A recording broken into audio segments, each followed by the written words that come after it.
এই ছবিগুলো কিসের একটু তো আমাকে বলে দেখি। ডিজেল, এটা সৌরবিদ্যুৎ, বিদ্যুৎ, সৌরবিদ্যুৎ, এটা পারমাণবিক বিদ্যুৎ, আর এটা বায়োগ্যাস, এটা প্রাকৃতিক গ্যাস,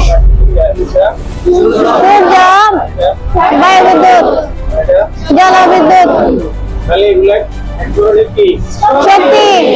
এখানে কয় ধরনের শক্তি আছে? আমাদের এক ধরনের, তাই না? না, দুই ধরনের।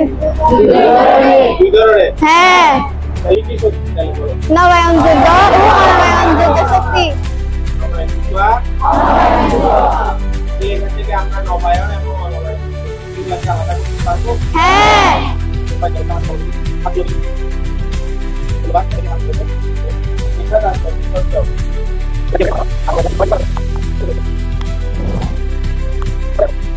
একটু খেয়াল করো, নেশাদের নবায়নযোগ্য আর অনবায়নযোগ্য এগুলো আলাদা করতে একটু খেয়াল করো। এগুলো বলো দেখি কি কি কাজে লাগে। জলবিদ্যুৎ, সূর্য, বায়ুবিদ্যুৎ, সৌরবিদ্যুৎ, বায়োগ্যাস, এগুলো হচ্ছে নবায়নযোগ্য শক্তি। এটা হলো পারমাণবিক শক্তি, গ্যাস, কয়লা, ডিজেল। তাহলে এইগুলো কেন অনবায়নযোগ্য শক্তি হলো? এগুলো সবগুলো প্রাকৃতিক গ্যাস, এগুলো নির্দিষ্ট সময়ের পর শেষ হয়ে যাবে, তাই এজন্য এগুলো হচ্ছে কি অনবায়নযোগ্য জ্বালানি। ঠিক আছে, ধন্যবাদ।